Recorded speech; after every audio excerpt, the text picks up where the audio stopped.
Welcome to the Libertarian Party of Indiana's Fireside Chat series. My name is Michelle Holliday. Today, we are thrilled to be welcoming Dr. Jo Jorgensen, the 2020 presidential candidate for the Libertarian Party of the United States. Dr. Jorgensen is one of only 3 presidential candidates to be on the ballot in all 50 states, including Washington, D.C., for the United States presidential elections of 2020. She holds her PhD in industrial organizational psychology from Clemson University. By profession, Dr. Jorgensen is a full-time senior lecturer of psychology at Clemson, and she is president of the board of the peopleforliberty.org. We are thrilled to have her here to kick off the 2022 premiere of our LPIN Fireside Chat series. Jo, welcome to the show. How are you today? Great. And it is such an honor, especially because LP Indiana was just awesome during if you look at a map of the United States to see where we got a lot of votes, Indiana lights up like a Christmas tree in the middle of the country. It's just amazing how active and how efficient and how effective Indiana is. And so I'm just so honored to be your first guest. Beautiful, beautiful. We are thrilled to have you here. Well, we are all about freedom in Indiana and being the center of the country. You know, we sort of see it from every side. We want to start off. But I still have to mention, yes, we're all for freedom. Everybody in the Libertarian Party is for freedom, but you have to go out there and promote it effectively. And that's what Indiana has done. Beautiful, beautiful. You know, we're starting off this Fireside Chat series to sort of elevate the visibility and the knowledge of the Libertarian Party among the masses throughout the United States, because what we've done is we've focused upon 2 primary parties, but we actually have 3 major political parties in this country. And so we are thrilled. Jo, I want to start right off by way of introduction to ask you to please nutshell your own presidential platform, just to give everyone who might not be familiar with the Libertarian Party a complete vision of who we are in terms of politics and who you are in terms of your own personal perspective in representing the individual people of the United States. Well, I kind of have 2 answers to that, which I guess makes me a politician, right? I can speak out of both sides of my mouth as well as the rest of them. But to many people, I would say my platform is the Libertarian Party platform. And so we would direct people and say, you know, the Libertarian Party is for individual freedom and personal or individual responsibility. So basically you make your own choices. However, when you're on the campaign trail, really to get anywhere, you need to offer what the people want. You can't just go around and I've been highly critical of the Libertarian Party in the past, by the way, myself included, because I did the same thing in the 80s. In 1979, when I first, went to my first Libertarian Party meeting, and in the 90s saying, well, it's my body, it's my money, I should be able to do what I want with it. But that's not what people want to hear. They say, well, but you're selfish. Like, what about the other people? So what I wanted to do was come up with a platform of topics, of issues that I thought were important, not only from a libertarian standpoint, but also from the voters out there, that the voters could get excited about. And one of them was bringing the troops home. So I told everybody I wanted to turn America into one giant Switzerland, armed and neutral. And that is something that excited the American people. And notice when Joe Biden said he was going to bring us home from Afghanistan, everybody was happy and said, oh, yay, until they saw how he did it. Now, bringing the troops home is one thing, bringing them home in an incompetent way is another. But it just showed that, yes, our campaign did have our finger on the pulse of what Americans wanted, that they did want that done. Now, they wanted it done competently, so that's something else. Second on my agenda was healthcare, because it is literally a life or death situation. And pretty much everywhere I went on the campaign trail, people would say, I can't afford insurance, or the deductibles are so high, or now I've got kids. My kid broke his arm. I can't pay the bill.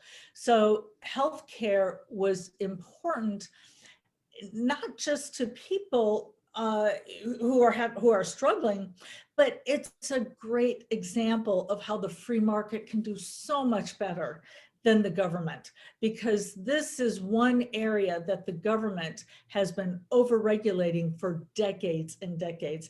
And then the third one that I stressed was the environment, partly because, one of the criticisms that the Libertarian Party gets is people look at us as Republican light. And I can't tell you how many people, like in my own personal life, who mistake me for a Republican. And it's like, no, libertarians are not Republicans. And I think that's really important, that over the next, 5, 10, 20 years, that we get across that we are a different party. So I chose more of a left-leaning issue, which is the environment, to just kind of show, no, we're not Republican light. We are a party that's for freedom and liberty. Absolutely. And, we sort of combine the best of both worlds, in my opinion. Well, I used to say that in the 1980s, when people had never heard of the Libertarian Party, didn't know what it stood for, I would say, well, we take the best of the Republicans. We are for, freedom in the workplace. You get to hire who you want to hire, pay them whatever you want to pay them.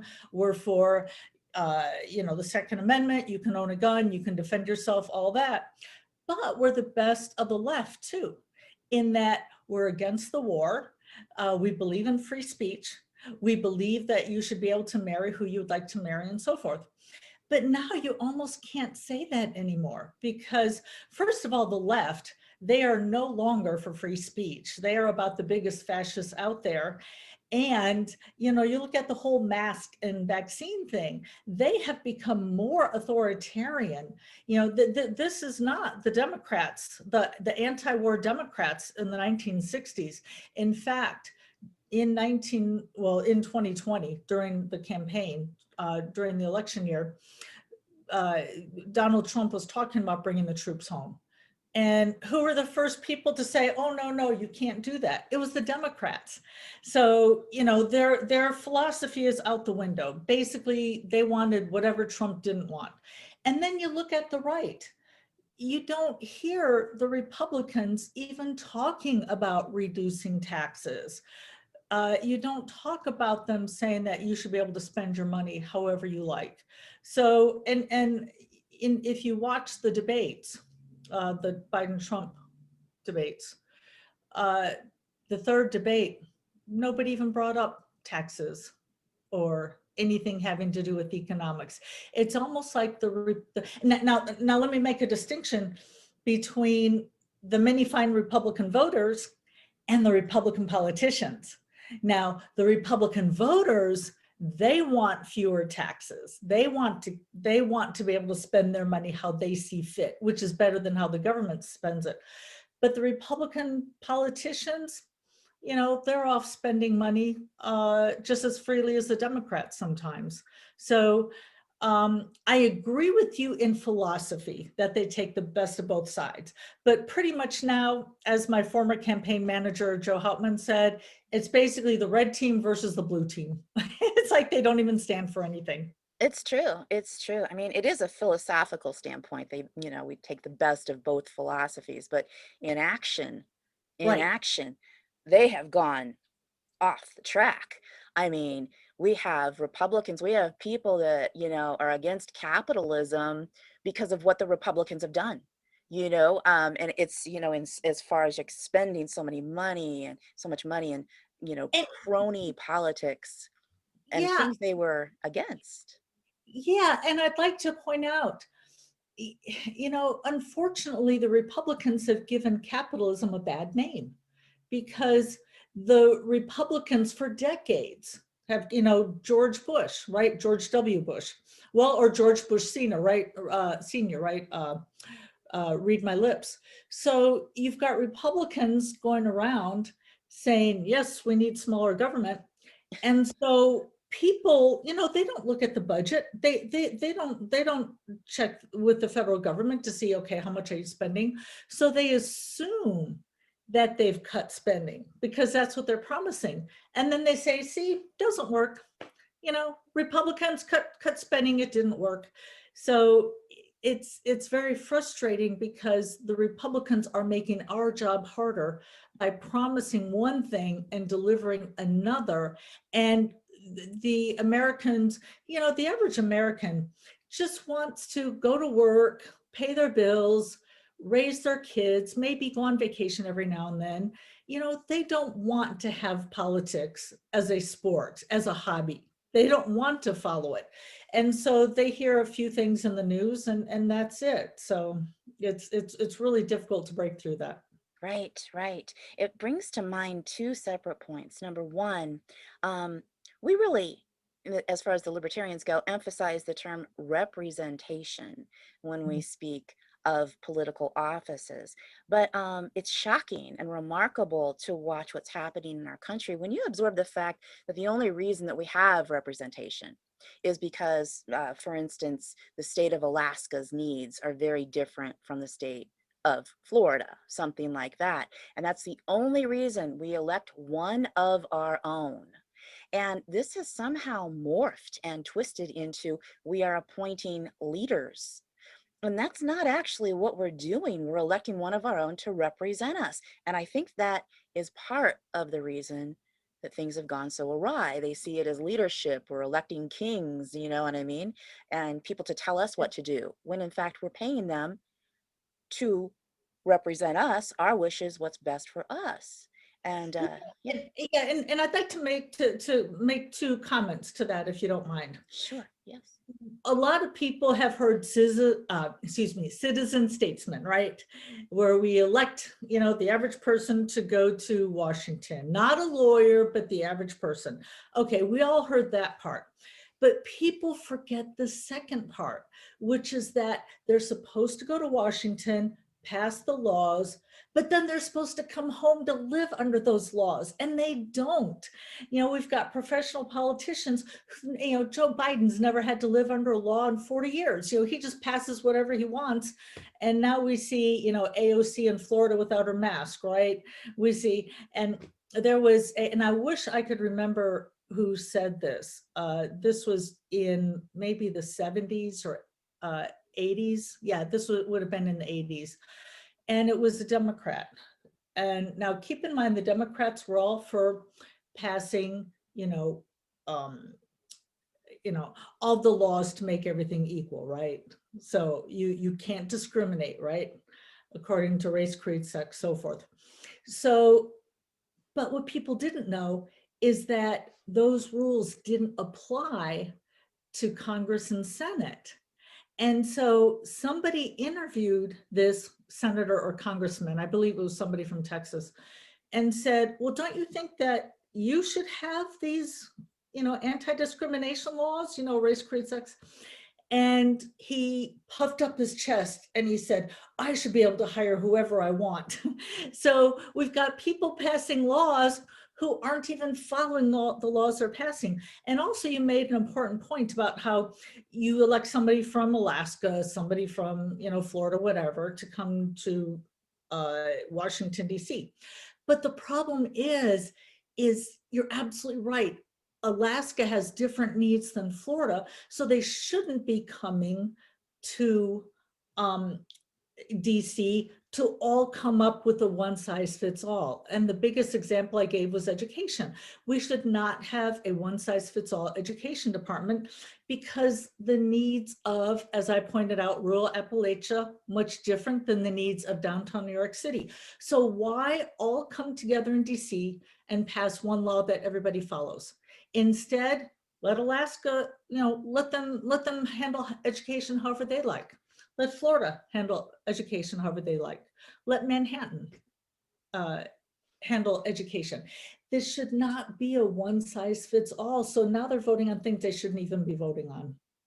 Right. It's impossible for our country to be one size fits all, period. Yes. That's And such just a the point. size. Hmm?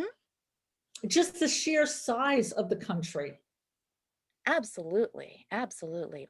You know, something that I wanted to touch on, Joe, is it's absolutely alarming that the first thing every sitting politician does, the first thing they do when they take office is put their hand on the Bible and swear their oath to God and the American citizens that they will protect, defend, and uphold the Constitution. And yet here we are watching our amendments be attacked, Mhm. especially the First Amendment, the freedom of speech. And it doesn't matter what, you know, political affiliation you are, you have to be able to express yourself, period, as far as an American citizen goes. And I want to get your thoughts on what's taking place right now. Oh, well, especially now, I don't work in a lab with test tubes and a white coat, but I do have a PhD in the science. I consider myself a scientist. I teach science at a major university, and I teach the scientific method and how wonderful this thing is that we have that science where we can, come together, we can discuss ideas, we can try different things, run experiments, see what works, see what doesn't work. And what we have right now is a world in which people get shut down for having an unpopular opinion, but that's not how science works. Science works by having this rigorous, sometimes loud and yelling debate about what works. And we've just seen, and I won't go over all the instances, I'm sure everybody's heard of them, where we hear Fauci or Biden or whoever say one thing, and then 2 months, 6 months, a year later, whatever, they say something else. And yet they shut everybody else down for misinformation. But that's not how science works. And that's not how free speech works at all. Joe, I want to go a little bit deeper into your thoughts about what is taking place right now, because we have the American people, the world actually following procedures that, as you just mentioned, change constantly. This is a moving target, and the danger has already taken place. We've shut down our society. We have people that have lost their companies and their families, and we have supply chains that are breaking, and we have everything. We have a very fragile society and world because we're only 2 or 3 weeks away Mhm. from, if everything were to stop right now, and I'm talking about, you know, people, the metropolitan areas stopping picking up garbage, funding like that, you know, you can really head into a spiral quickly that people don't really even consider. We watched that happen in Venezuela. You know, once the garbage stopped being picked up, it turned into chaos. And that's an element people don't even really understand, that that was sort of a pivotal point. So talk to us about Well, where we are right now. can I interrupt you for just a minute before you get Yes, to your question? yes. And unfortunately, we have had such a prosperous time in our country because of the Constitution, because we've been protecting individual rights. We don't think we can ever turn into Venezuela. We don't think we can ever have that bad of inflation. We don't think we get to where, we're wheeling in barrels of dollars to pay for things, or that the trash isn't going to be collected. Somehow we think that because we're America, that's not going to happen. But it can happen if we start running our countries like these other countries. And that is just so tragic. We didn't get to be where we are today just, you know, because we were born at the right place or in the right time. We got there because we have a system based on individual liberty that allows people to pursue their own interests. And by pursuing their own interests, we've made progress. We've been able to develop things. And if you don't, I'm sorry, I interrupted you. No, Uh, no, this is the answer to my question. Please yeah, continue. I interrupted you to make just a small point, but now I'm realizing it's a bigger point. So in my social psychology class, I teach about how we've got countries that have competition. And then we've got other countries in the world without competition. They're more pacifist, right? And so the good thing about competition is you've got progress. You invent things. And one thing I always point out to my social psych class is the reason we've got such awesome iPhones and computers and everything else is that Steve Jobs and Bill Gates hated each other. And so they competed against each other to put out the best product at the lowest price that, you know, made more sales. So they were actually working for us because of competition. Now you take other countries without that healthy competition, where everything is, you know, there's very little competition and everything is kind of like, yeah, we're all gonna do this together, you know, kind of more the communist socialist. They don't have progress because they don't have that healthy competition. And once we get rid of that in the United States, which is the way we're headed, now, you know, iPhones are going to be invented somewhere else around the world, not in the United States. We're losing ground fast. Mhm. You know, in the Which, by foreign, the way, excellent yes, book named Losing Ground. I'm sorry? There's an excellent book named Losing Ground. Now, the author went on to write another controversial book, which was not a good book, but Charles Murray's book, Losing Ground, is actually a very good book. And I still recommend it, even though it's decades old and it's got outdated data. And it is, you can tell it was written for a different time, but he makes some very good points. Right. And yeah, add that to anybody listening out there, add that to your reading list. Charles Murray was a liberal, and he set out to show how, you know, capitalism is bad and how we need liberalism. And he started checking the data and he's like, you know what? Capitalism actually works if it's real capitalism, not, you know, not this crony capitalism that the Republican politicians try to shove down our throats. And there's the problem. That's an excellent point. To this point, the conservative notion that the United States has, that that the police are absolutely needed. They are our heroes. Who are you going to call at 3 a.m. if you defund the police? Are you kidding me? These are all philosophical, you know, this is what should happen. It's usually by people who have their own private security. It's typically every time, you know, they don't worry, they don't care about the police because they don't need the police. Oh, sure. Like the politician who wanted to hire whoever he wanted to hire while everybody else had to follow the rules that he passed about race, creed, sex, and so forth. But you know, that's something, and if you don't mind my making this point, because defund the police was a huge issue when we ran the campaign.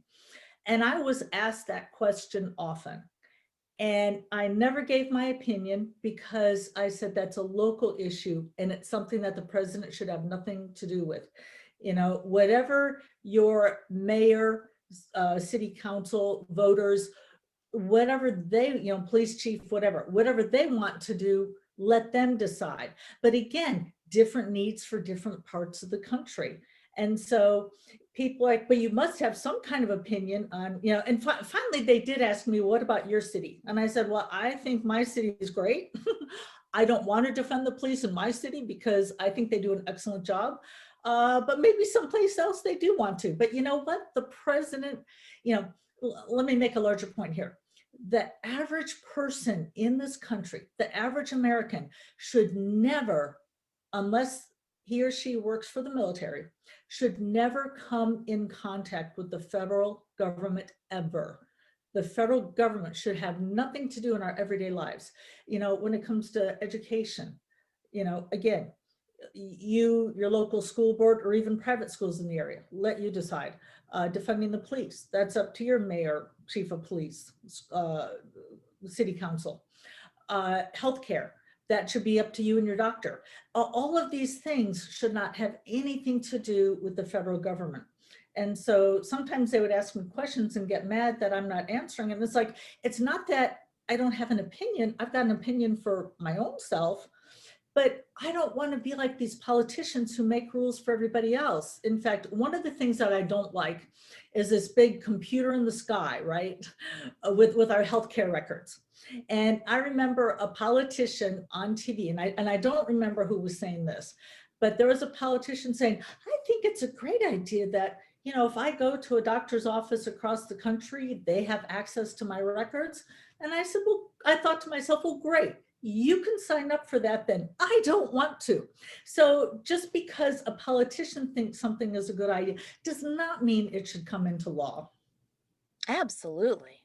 Absolutely. You're making such brilliant points, all based on freedom and liberty and your own prosperity and your own community and what's right for you. Going back to what you said right at the start of this interview, we cannot be a cookie cutter society. It just doesn't work. We're not robots. And that's the beauty of our country. That's why. Exactly. We've got a huge country, not only square miles, but people, different cultures, different, you know, we've got mountains, we've got the fruited plains, we've got the, you know, the seashores, we've got just about everything, which let me just make a quick point. A lot of people point to Denmark and they say, see, they're socialist, you know, it works. But Denmark, and by the way, my family, my dad's family is from Denmark. They were immigrants. But Denmark is a very small country that's very homogeneous. And so it's almost kind of like passing laws for your family. You can't do that in a country this size. It doesn't, the model doesn't work. And by the way, I would suggest that Denmark would be better not being socialist, but the only reason it works to the extent it does is we're talking about a completely different, you know, in science we would say, you know, different sample, different population. Right. You know, when you compare apples to oranges and you say, well, it looks, you know, works for that apple. Well, you're talking about an orange. You know what I mean? I don't want me to simplify it too far down, but what I am saying is we can't be compared to other countries on this planet. We have a different history. We have a different background. We have a different, the size of our country is different. That to compare us to someone else, it's on the borderline of being an ignorant statement, really, Joe, you know? Yeah, it But is. yeah. You can't say just because it works for this religion or this culture or this whatever that it means it will work over here.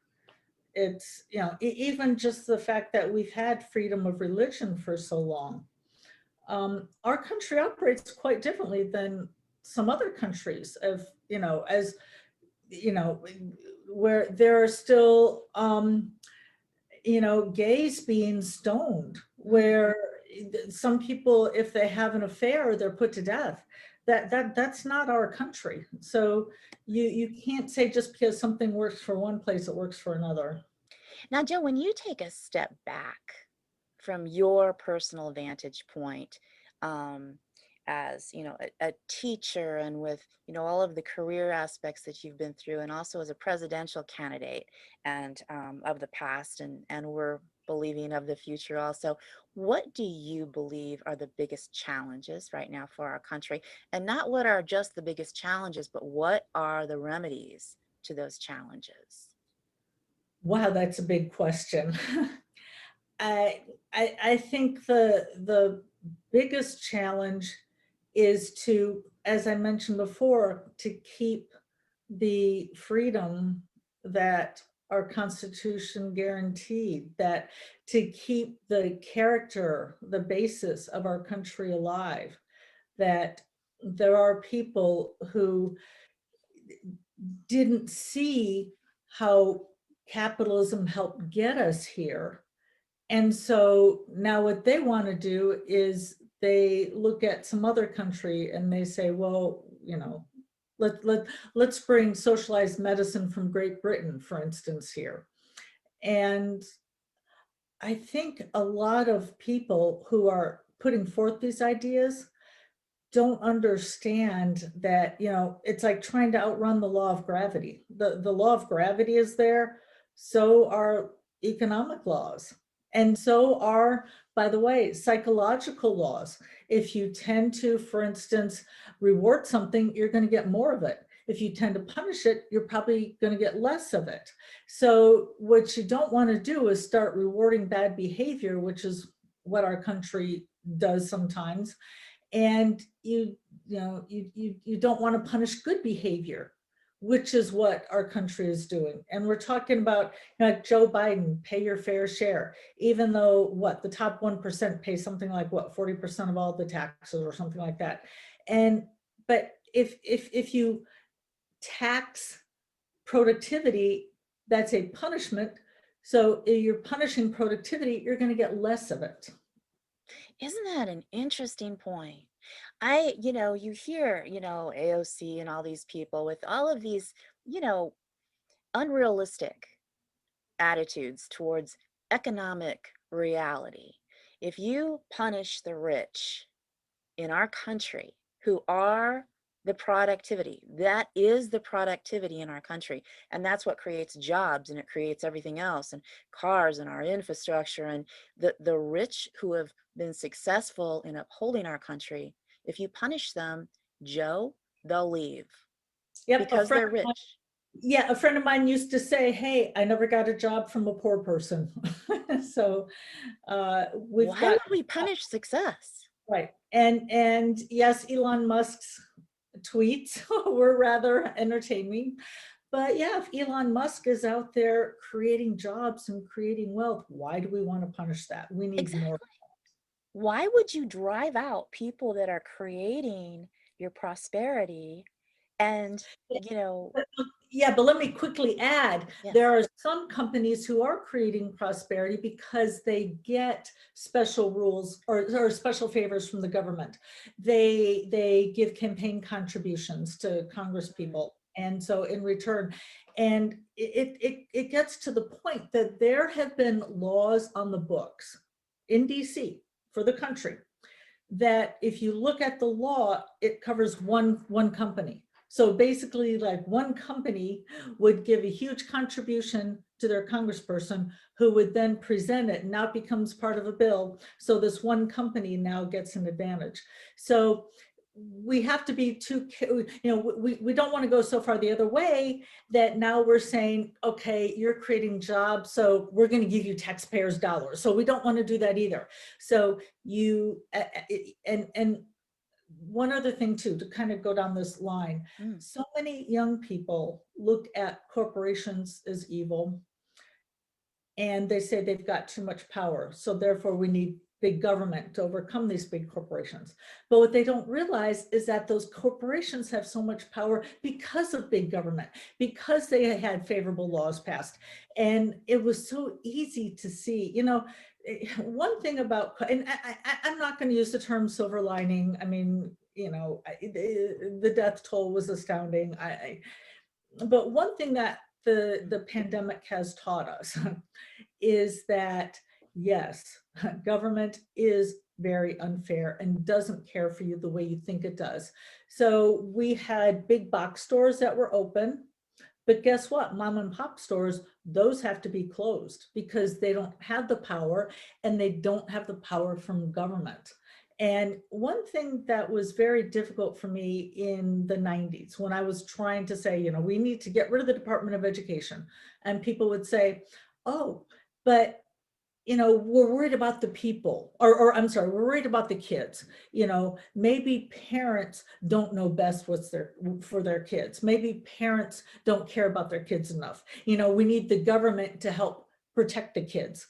And now we see that, no, it is the parents who love their kids. It was the parents who were fighting government to try to get their kids back in school, to try to get them to bring back quality education. At least I hate to say quality education because it wasn't that good to begin with, but to at least bring it up to the level where it was before the pandemic. So now, people can't use that argument with me anymore. They can't say, well, the government cares more about kids than parents. Let's just point to everything that happened in COVID. People were, the teachers, The teachers were worried for their lives. So they wanted little 2-year-old or second graders, fifth graders to wear masks, even though the children really were at almost zero risk. So it was the adults who were saying, nope, my needs come first. And, so the kids are developmentally delayed. Okay, so they learn through Zoom. Okay, so they don't learn social skills because they've got masks. Oh, so they, become drug addicted or commit suicide, just so we wear the masks and protect, me, the teacher. No, now you can't use that argument anymore. It's so extraordinary to listen to you speak, because the philosophy of looking deeper into the cause and the effect is what we're missing. Yep. Everyone is so interested in memes and, 3-word, topic titles and oh, I've got it, I already know what that is. Oh, we are lacking the skills now to look deeper. And what you're talking about is, the example you gave, where kids are against corporations and they want the government to take over, when they don't realize that it was the partnership of those two entities that created the situation right now. They're looking on the surface. They're not looking at the cause and the effect. So your perspective is extraordinary, and you rarely hear politicians talk this way, Jo. Right. Well, first of all, most of them aren't scientists, they're lawyers. And secondly, I've got a slightly different perspective because I've been in the movement for 40 years. And so I see that arguments that maybe worked at one time don't work later, or something that didn't work before might work now. And like I said, the biggest argument I got back, and I used, I used to talk to parents, in the 90s and say, but education is a monopoly. Like, because monopoly is a bad word, right? Especially the left. Oh, they don't like monopolies. They don't like monopolies when it comes to big companies. And I would point out, but education has become a monopoly. You don't have a choice over what your school teaches. You don't have a choice over, it's all coming down from Washington. And their replies were, well, but I'm happy with my schools. And now what happens? Now we've got parents who are just, literally yelling at their school boards, saying no. And not even allowed to go to the school board meetings now. Right. And so, I'm not the type, because this doesn't get us anywhere, and I can't go back to those parents and say I told you so. Right. But now, at least we can see that, okay, we were in the right direction with liberty. And that's one of the more frustrating things is there are just so many times when I want to shout out, I told you so. I remember, again, back in the 90s, talking about how if you watch it, how government, because they're now in healthcare and now they got to worry about, on a cost basis, how people's health are. Libertarians were saying in the 80s, even 80s and 90s, hey, you just watch, they're going to tax, candy and sugar and that kind of stuff at a higher level. And people like, oh, you're just so silly. And yet look at what happens. We've got Mayor Bloomberg actually outlawing big cups of soda. So people who 10, 15 years earlier were saying, oh, that's ludicrous that you would tax it higher.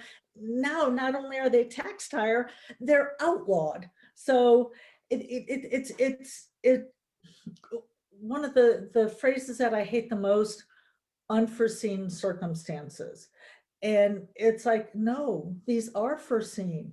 If you reward bad behavior, punish good behavior, and you take away individual freedom and individual responsibility, this is what you're going to get. Wow, we could go into so many more things. I just want to briefly touch on something. Okay. Jo, as far as your political career goes, I mean, some of the most groundbreaking and successful presidents in the history of our country ran for office several times before they actually successfully were elected. And for everyone listening, I have to ask this question and I have to find out your perspective. And I know that there would be no official announcements whatsoever tonight. But listening to you speak, are all of the future possibilities for you still on the table? Oh yeah, I really enjoyed myself. I'm not going anywhere. And right now I'm going to different state conventions reporting on our campaign, which, you know, we haven't really touched on the campaign, but one thing that I'm proudest of, and I'm not sure you know this, but we had in 2020, we had the lowest cost per vote of any presidential campaign in the history of the party. And that's even taking inflation into account. So it was like $1.83 a vote. Some votes were as high as $5, $6. With inflation, some were as high as $11. So we really spread the message. And what I'm probably most proud of is that we beat Gary Johnson's first run. And Gary Johnson, of course, was a 2-term governor. And let me mention, I was a Johnson supporter. I'm glad he got the nomination. And we all had high hopes, like, wow, now we've got, you know, we don't have a nobody. We've got somebody that people have heard of. And yet my first run, and nobody knows my name, nobody knew who I was able to beat his numbers.